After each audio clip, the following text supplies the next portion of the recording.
Hey Canucks fans, welcome to Clay's Canucks Commentary. It is Friday, November the 23rd. I'm Clay Emo at Canuck Clay on Twitter. I'm at Clayton Emo on Instagram. I'm a founding member of the GLCPC, the Good Looking Canucks Positivity Club, and this is my Canucks take, all in one take. It is game day. The Vancouver Canucks take on the San Jose Sharks in San Jose, game number 2 of their 3-game California road trip. I'll talk about that in a sec. But first, I got some good news. I am coming off the injured reserve list with my upper body injury. No, nothing too serious. Rather, it's my eyes. 6 to 8 months ago, my eye doctor told me I had GPC, giant papillary something, conjunctivitis, I think. Basically, a buildup of film around my eyes because of overuse, overwear my contacts. Well, yesterday she said that I can start to wear contacts again 8 hours a day, so that means wearing them to work, then taking them off when I get home, or not wearing them to work and then putting them on in the evening. And I'm excited about that. You know, I'm not a vain person, despite me talking in front of a camera for 10 minutes every day. But for whatever reason, contacts gave me a better air of confidence. I felt that I was better looking, although 44 years in, what you see is what you get kind of thing. But we'll see what happens. So off the injured reserve list, I'm pumped. Limited practice or limited use, obviously, 8 hours a day, but at least sometimes I'll be 4 eyes now, and sometimes I'll be 2 eyes in these videos. Okay, I can't believe I talked for 45 seconds about my eyes and my contact lenses and my glasses. So let's get to tonight's game. San Jose Sharks second in the Pacific Division, right behind Calgary, right ahead of Anaheim, a division where seen Vancouver fall to 4th and maybe further, depending on their losing skid. Canucks have lost 7 in a row. San Jose, it took a while to get going, but now they're playing very well, and this usual cast of characters, right? Joe Pavelski, Logan Couture, Brent Burns, Erik Karlsson finally finding his game, Timo Meier, Thomas Hertl, and of course Martin Jones in net. And the thing about San Jose, I was looking because I think a few people thought that San Jose would have a tougher time with their rebuild as they saw guys like Thornton and Marleau now departed, and Pavelski get older. Couture's now a bit older, or Vander Kane's in there too. I think 4 or 5 years ago, or maybe even 3 or 4 years ago, we were thinking that the San Jose Sharks would take a dip. But to their credit, they have done this rebuild right. They've actually only jettisoned Patrick Marleau. There's still Thornton who's hurt, but Pavelski, you know, some of the older guys, Brent Burns still on the team, right? Actually, Brent Burns isn't that old, but the other guys are. But what they've done is they've drafted well, they've traded well. So yeah, Marleau's gone, but you brought in guys like Evander Kane and of course Erik Karlsson. And then you still have young guys. It's not like they're an old team. You have young guys like LeBlanc and like Meier, and even Hertl is only 25 years old, Donskoy. So San Jose has done a really good job of rebuilding on the fly. The Canucks have not done a good job of rebuilding on the fly. They tried to, but obviously that didn't work. We saw the result over the past 3 seasons, and now only this year we can really say it's a true rebuild, and we're seeing the growing pains of that rebuild, right? A really good start to the team, to the year once the team was all healthy, and now with all these significant injuries, we've seen what's happened to the team. And yes, maybe they're deeper than in past years to withstand these injuries, but still not deep enough, and the proof is in the pudding as the Canucks slide down the standings. Not being negative, just being realistic.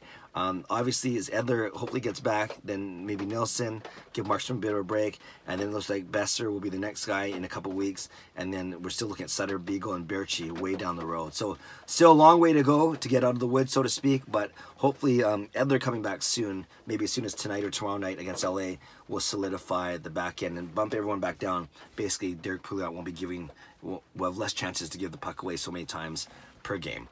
So talking about this rebuild, talking about rebuilding on the fly, one name that's been in the news a lot recently in terms of the Vancouver Canucks is Blue Jackets goaltender Sergei Bobrovsky. I can't even say his name right. We're going to call him Bob. Bobrovsky, there. Bobrovsky, Bob. There's a lot of talk about bringing him to the Canucks.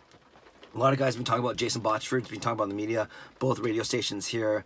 I think JD Burke did a really good piece in the Athletic about it. But in essence, what it boils down to, Bobrovsky's going to be a free agent at the end of this season, and the Canucks don't have strong goaltending right now. We've seen it. Questions about can Markstrom be a bona fide number 1, and he's got 1 year on his contract after this year. Anders Nilsson, our backup, his contract expires at the end of this year. Then you have Thatcher Demko and Michael DiPietro waiting in the wings, but is Demko going to be ready, and how ready is he going to be? DiPietro, we know, DiPietro's still a few years down the road. So it begs the question, would Jim Benning take a run at Sergei Bobrovsky, signing him to a 3-4? I think a lot of Canucks fans would say 3 or 4 years would be ideal. None of this 5, 6, 7 year stuff, especially for a goaltender who plays as much as Bobrovsky does. You know, Jim Benning's been on record as saying he doesn't mind goaltenders in their 30s, and guys like Luongo And Ryan Miller, when he was here, actually played very well in his mid-30s. Then you also have guys that aren't doing so well in their 30s, guys that are slowing down, like the Carey Prices of the world, or even Corey Schneider, who I really like. So it's kind of hit and miss with goalies getting into their 30s and certainly their mid-30s. Bobrovsky, I understand, is 30. He'll be 31, obviously, next year, because that's what happens. You gain a year every time a year goes by. And, you know, what kind of contract would we give him? Well, would we offer him, I should say. And Jason Bostford he's talked about 3 years at $30 million, so $10 million a year as a starting point, maybe. JD Burke, I think, thinks that's a little too low. Regardless, I guess the bigger question is, should the Canucks even make a play for Bobrovsky? I think they have I haven't worked out all the numbers, but I think they have the salary cap room. They've got a couple extensions to do, including Brock Besser, of course, but I think they still have room under the cap, especially as some guys leave the team as UFAs this season. I think the question comes down to how confident are you in Thatcher Demko? Because I have a good authority that at the end of last season, the Canucks management were super high on Demko. Super high, as in he's going to be our next Luongo. They're that high on him. And then he had his rough, training camp or preseason where he got hurt, and he just came back 2 nights ago to play, or maybe it was last night or a couple nights ago. He came back this week to play his first game of the season for the Utica Comets, earning a win. So I don't know. I have not heard now. Some have said that management is starting to, the stars kind of fading in their eyes, but I don't know that for sure. I knew that last year they were really high on him, and I haven't heard personally, not that I'm in contact with management every day, but I haven't heard that, the luster is coming off yet, but I'm sure they were concerned a bit about the injury. But Canucks fans, would you be comfortable going into next season with Markstrom as the number one and Demko playing more games next year? I think they wanted to do that this year, but the concussion sent him back by 2.5 months, really, by 2 months or so. My voice just cracked and I'm 44 years old. So maybe everything gets bumped by half a year by a year. So maybe he's still playing games for us by the end of this season once he gets into game shape, or maybe it's a next year thing. So Canucks fans, would you be fine with a tandem of Markstrom and Demko next year, knowing that the year after that, they're going to give Demko a chance to go with this team? And that's when we expect this Canucks team to be good. Much better in about 2 or 3 years. So there's a thought where, you want Demko and his prime, or at least playing well, when the Canucks are supposed to be playing well, and then DiPietro pushing from behind there. I still like the Demko-DiPietro combo. I think it gives, they could, if they both develop well, it could be shades of Luongo-Schneider. I know that's projecting high, I know that's down the road, but I still think that's the way to go. Spend the money in other ways, right? Maybe a cheaper goaltender than, even if you're not sold on that Markstrom Demko combo next year, you could get a cheaper goalie for $4 or $5, $6 million a year as opposed to $10 or $11 million a year. That's an option. Or you could go with Markstrom and Demko next year and then spend that money on, on a better defender or a top 6 forward, whatever it may be. So there are many ways that you can go. It depends on obviously how much you like Bobrovsky. Will Bobrovsky even want to sign here? Of course money talks to a certain extent, but would he want to join a team like this, being in his early 30s, coming off of a pretty strong Columbus team? But maybe he sees something in the Canucks. So there's so many factors at play, right? Will they offer him something? How much will they offer? How long is the contract offer going to be? And does Bobrovsky even want to come here? Would he even entertain it? All those factors, and then you factor in the fact, well, are you comfortable with Markstrom and Demko being your tandem next year? Or do you think they need an upgrade, and they need an upgrade now? And does that upgrade make sense given where the Canucks are in their rebuild? Do you want that upgrade to come in the form of Bobrovsky, who signs for 3, 4, 5 years, and then he is here at the tail end of his contract as the Canucks are getting good?